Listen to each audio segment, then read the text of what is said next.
முல்லைப்பாட்டு நப்பூதனார். இயற்கை சூழல் நமக்குள் இனிய உணர்வுகளை தூண்டுகிறது. தமிழர்கள் இயற்கையோடு இயைந்த வாழ்வை வாழ்ந்து கொண்டிருந்தனர்.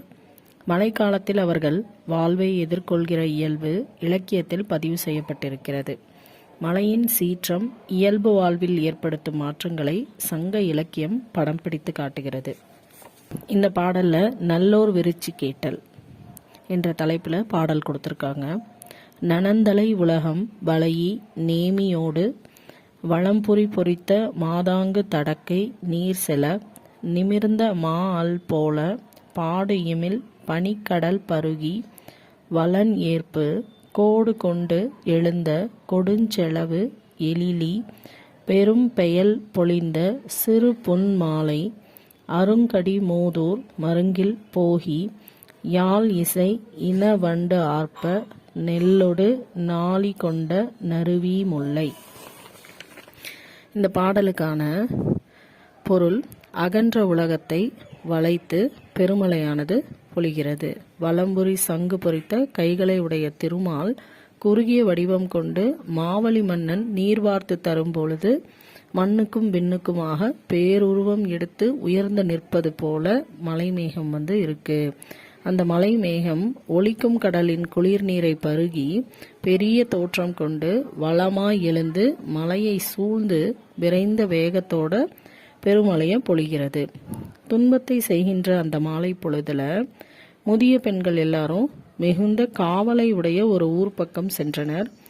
யாழிசை போன்று ஒலிக்கின்ற வண்டுகள் சூழ்ந்து ஆரவாரிக்கும் நறுமணம் கொண்ட அரும்புகள் அந்த மலர்ந்த முல்லைப்பூக்களோடு நாளியில் கொண்டு வந்த நெல்லையும் சேர்த்து தெய்வத்தின் முன் தூவுகின்றனர்.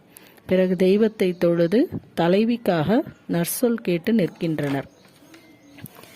அரும்பு அவில் அலறி தூவி கை தொழுது பெருமுதும் பெண்டீர் விரிச்சு நிற்ப சிறு தாம்பு தொடுத்த பசலை கன்றின் உரு துயர் அலமரல் நோக்கி ஆய்மகள் நடுங்கு சுவல் அசைத்த கையல் கைய கொடுங்கோர் கோவலர் பின்னின்று உய்த்தர இன்னே வருகுவர் தாயர் என்போல் நன்னர் நன்மொழி கேட்டனம் அப்படின்னு சொல்லிட்டு இந்த பாடலை முடிச்சிருக்காங்க.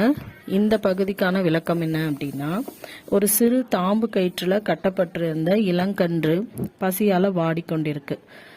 அப்போ அதன் வருத்தத்தை ஒரு இடைமகள் பார்க்குறாங்க. குளிர் தாங்காம கைகளை கட்டியபடி நின்ற அந்த பெண்மணி, புல்லை மேய்ந்து உன் தாய்மார் வளைந்த கத்தியை உடைய கம்பை கொண்ட எம் இடையர் ஓட்டி வர இப்போது வந்து விடுவர், வருந்தாதே அப்படின்னு சொல்றாங்க. இது நல்ல சொல் என கொண்டு முது பெண்கள் தலைவியிடம் நற்சொல்லை நாங்கள் கேட்டோம் என்று கூறினர். இவ்வாறு தலைவன் வருகை குறித்து முது பெண்டீர் விரிச்சி கேட்டு நின்றனர். என் தலைவன் பகைவரை வென்று திரைப்பொருளோடு வருவது உறுதி தலைவியே, மனத்தடுமாற்றம் கொள்ளாதே என ஆற்றுப்படுத்தினர் முது பெண்டீர்.